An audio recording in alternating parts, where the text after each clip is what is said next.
ሶዶማውያንን ማስቆመው ሆነ ማጠፋው ነን። በዚህ ዓለም ከኔ በኋላ ነብይ አይነሳም። እንደስም የመጥራት አገልግሎት ምስጢራትን የመግለጥ ነገር አለ።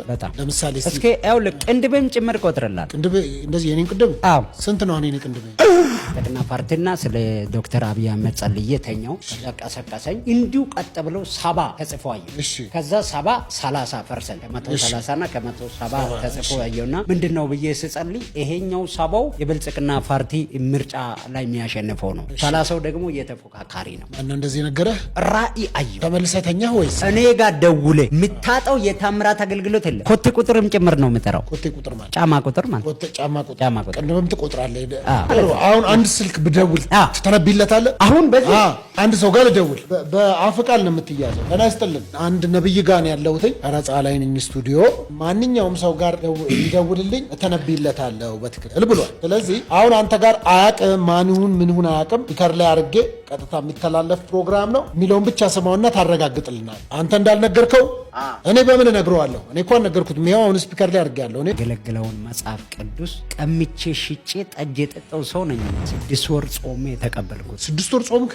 ለዚህ ያው እኔ ማርፔ ብነግድ ያዋጣኛል ብል ታምናለህ? የእውነትን ነው ማለት ማርፔ ብነግድ ያዋጣኛል። በስራ የነካውት ነገር ምን ትነግዳለህ? እኔ ማለት ምንም በቃው እኔ የሚለው ነው ያምናል ማለት ይቀበላል። ዝም ብሎ ማንም ወንጌል መነሻው የት ነው? ከወላይታ ነው። ይሄ ወላይታ ላይ በ8 ሰዎች የተጀመረው ወንጌል 40 ሚሊዮን የደረሰው በዩኔስኮ ላይ መመዝገብ አለበት። ዩኔስኮ ላይ ስለ ትግራይ የውስጥ ጉዳይ ለባለቤቶቻቸው ለትግራይ ልጆች ልተውና እኔ ግን አንድ ነገር ላረጋግጥልህ እፈልጋለሁ። ዛሬ ትግራይን ለመውጋት 43ኛ ዙር የኦህዴድ ሚሊሻን ይዘህ በማን መሬት ታልፋለህ? በአማራ መሬት አታልፍም። ማን ደጀን አለህ? ማን ቀለብ ሰፋሪ ይሆናል? ማን የወደቀ አንሺ ይሆናል? ማን የሞተ ቀባሪ ይሆናል? ማን ደጀን ይሆናል? ማን ትኩስ እንጀራ በእንቅብ ይዞ ይሰጥካል? ልጇን በድሮን የጨፈጨፍክላት የአማራ እናት ወይስ ልጆቹን በከባድ መሳሪያ ቆራረጥክለት የአማራ ገበሬ? አረ ቆይ ማን አብሮ ይሰለፋል? ማን መንገድ ይመራሃል? የሚለው ወንዙን ስንሻገረው እንደርስበታለን እንዲሉ እንግሊዞች የምናየው ይሆናል። በዚህ አጋጣሚ ግን ለበሻሻ መንጋዎች ጥቂቶች ማለት ነው ዛሬም ድረስ በኢትዮጵያ ባንዲራ ስር ለተደበቃቸው የደርግና የኢሃፓ ርዝራዦች 80 ሚሊዮን አማራ ከትግራይ ህዝብ ጎን አብሮ እንደቆመ ነው።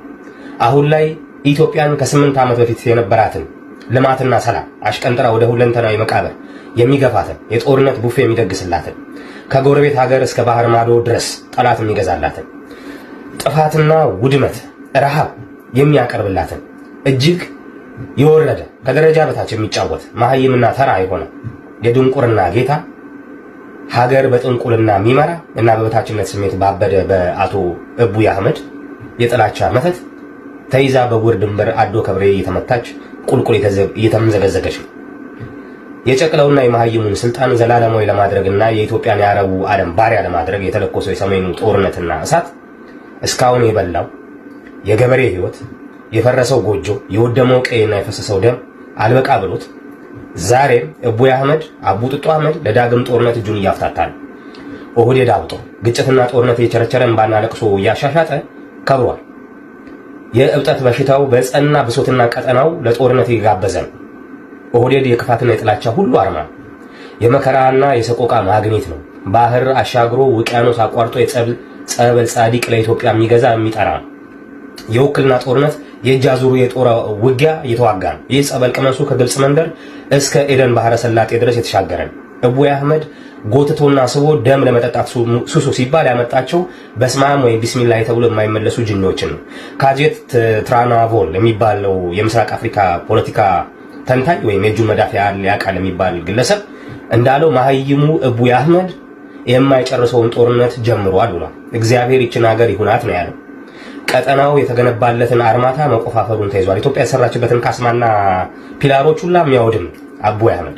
ለማንኛውም ከእንግዲህ በወለጋና በቤኒሻንጉል የጨፈጨፍክ አማራን ወያኔ ነው እያልክ በትግራዋይ ላይ የምታሳብበት ዘመን አልፏል። ያን ቆሻሻ ፖለቲካ የሰራ ማምለጥ አልቻለም። እንደ ድሮ ኮንቪንስና ኮንፊውዝ እያደረኩ የምታወዛገበው ገድለህም አፋልገው አማራ የለም። የበሻሻው መርገምቶኝ ስልጣን ህልውና ተጠብቆ መንበርህ ጸንቶ እስካሁን የከረምከው በዩናይትድ አረብ ኤምሬት ድሮን አሊያም በቱርክ መሳሪያ አይደለም፣ ወይም በኤልማ መርዳሳ ጥቋቁር ቁራዎች እንዳይመስልህ። በብአዴን የሰሊጥ ነጋዴ ሰሊጣውያን፣ በብአዴን ስኳዶች፣ በብአዴን ጥምረትና በመሰል ጥፍራሞች ነው ከትግራይ ጉያ በፈለቁ ባንዳዎች ጭምር ነው። መንገዱን የውሃ አድርገው ትከሻቸውን አጎንበሰው ጋልበን ያሉት የአብይ አህመድ አማራዎች ናቸው። በስም ይታወቃሉ። አብን ውስጥ የነበሩ ናቸው፣ አሁንም ያሉ ናቸው። ትናንትና አማራውን አንድ እጁን ታስሮ በአንድ እጁ ሲታገል ነበር። ከውጫዊ እሳት በላይ በውስጣዊ ፈተና የትግሉ ራስ ምታት ነበር። ዛሬ አይደለም። ዛሬ ግን በተውሶ ሳንባ የሚተነፍስ በኪራይ ጭንቅላት የሚስብ ድርጅት የለም። አርበኛ ወንድማችን ዘመነ ካሴ እንዲህ ተናግሮታል። ማንም ርዕዮተ ዓለም ጽፎልን ፕሮግራምና ራዕይ አስጠንቶን ወደ ትግል አላመጣንም። ዛሬም ከአትላንቲክ ማዶ ሆነው በኪቦርድ የምትሶፍረው የአማራ ትግል የለም። አማራ በትግሉ ልጆቹን አምጦ ወልዷል። ማስተር ማይንዱንም አግኝቷል። መሪው ዘመነ ካሴ ይባላል። በነገራችን ላይ ይሄ ፍሬ በአብይ አህመድ ሚጢጢና መሀይም ልብ ላይ ቀዝቃዛ ካራ የመሰካት ያህል ነው የዘመነ ካሴ ንግግር።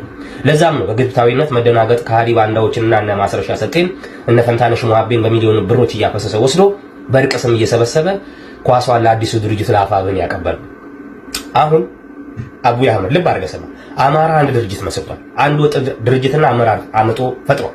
ይሄ ክስተት ዛሬ ለተፈጠረው ሰሜናዊ ህብረት የማዕዘን ድንጋይ ሆኗል።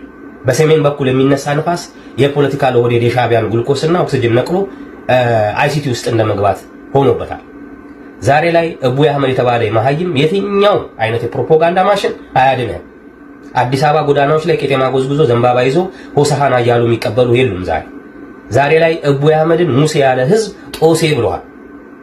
የገዛ ተከፋይ ካድሬዎች ሳይቀር ከእግር ጥፍር እስከ ጸጉራቸው ድረስ አስፈትሸ ደጋፊ አስመስለህ አቀባበል ሲያደርጉልህ በፎርዲ ካሜራ እያስቀረጽክ ያለህ መስሎህ ለመታየት ትጨረጨራለህ። አይሳካልህ። አብይ አህመድ የአማራና የትግራዋይ ቄራ የሆነው ኦህዴድ ኮሬ ነገኛ የጨለማና ያጋንንት አጋር የሆነው ኦህዴድ በየቦታው አክንትፍ ተብሎ ያልተጠየፈው ምድራዊ ኃይል የለም። ኦህዴድና ቡጥጡ ጌታቸው ሻቢያ ይባላል። ኢሳያስ በኦህዴድ ሰማይ ስር እስከ ትላንት የሚያበራ ብቸኛ ፀሐያቸው ነበር። ዛሬ ኢሳያስ የኦህዴድ ጣዖት የ4 ኪሎ ጌታቸው ነው። ዛሬ ባሪያ በጌታቸው ላይ አምጿል። ኦህዴድ ባሪያ ነው። ሰሜን ኦሮሚያ በሚለው ቅዠቱ ወሎን ጠቅልሎ አሰብን ይዞ 4 ኪሎ ላይ መንበሩን ሊያጸላ ምናባዊ ካርታ ስሏል። በኢትዮጵያውያን ኪሳራ የምታዋልደው አዲሱ የኩሽ ኢምፓየር የባህር በር አስፈልጓታል። ይሄ ነበር አላማችሁ። ይሄን በሌሎች የሀገሪቱ ልጆች የላብና የደም ዋጋ በስፔሻሊ በሰሜኖች ለማሳካት ነበር። አይሳካም። የጦርነት ነጋሪ የተጎሰመ ውረድ እንውረድ እየተዘፈነ ያለው ለዚህ ነበር። ይሄ አማራና የትግራይ የሰሜኑ ህዝብ ሀገር የሰራ ሀገር ዘግኖ ስንፋሷ ነፍ ብሎ ኢትዮጵያን ያበጃጀ ፈጣሪዋና አምላኳ ነው ለኢትዮጵያ ሰሜኑ ህዝብ። ከፍጥረቱ ጀምሮ ከጸረ ኢትዮጵያ ኃይሎች ጋር አንገት ለአንገት የተናነቀ ደሙን ካፈር ቀላቅሎ ሀገር ያጸና ህዝብ ነው። ከእንግሊዞች፣ ከደርቡሾች፣ ከግብጾች፣ ከኦቶማን ተርኪሾች፣ ከጣሊያኖች ከስንቱ ጋር ሀገሩን ሰጥቶ ተፋልሟል። የአካባቢውን ቀኝ ገዢ ኃይሎች ሰርጎ ወደ መሃል እንዳይገቡ የእሳት አጥር ሆኖ ድንበር ሆኖ ጠብቋል። ሀገርና ሚስት ማህተብ ርስት አድርጎ እያሰላ አርበኝነትንና ሀገር ህዝብ ወዳድነትን ኢትዮጵያዊነትን ቀለም እንዲሆን በተጋድሎ ሰበዝ ሰፍቷል።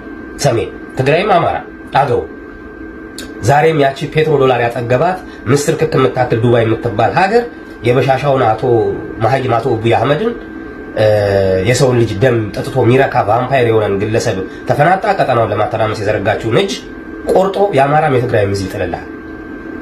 የአብይ አህመድ ሬሳ የሚጎተተው ይሄው ጀግናው በዚህ በጀግናው ህዝብ ነው። ከ20 ሚሊዮኑ ካሁኑ ክርስቲያን 30ው ይበልጣል የመከራው ዘመን። የጴንጤዋ አለቃ ካልተቆጠርን ይላል። እንደዚህ ተግማምቶ መብዛት ምን ያኮራል? ምዕመኑ የጋራ መሰረት የሌለው ቁስሉን ላከከለት አይ ደቀ መዝሙሩ ነው።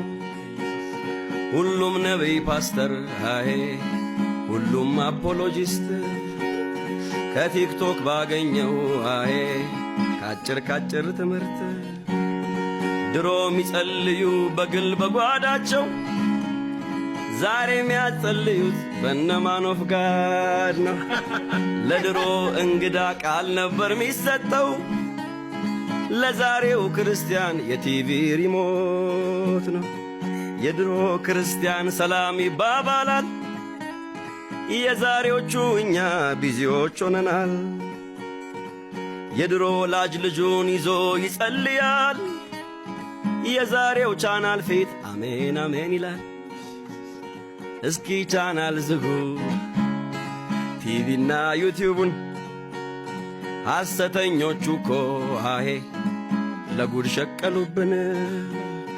አቧራ የለበሰው አሄ መጽሐፉ ይነሳ ያመታነባበት አሄ መንበርከኪያ ህሳ ከወላይም ፓስተር ከሩቅ ከምታየው የቸርች ወንጌላዊ ይሻላል ኑሮን ምታውቀው ትዳር የሚያከብረው ገንዘብ የማይበላው ድነት ያስተማረ የተከታተለ ቤት የጎበኘ ስትሞት የሚቀብር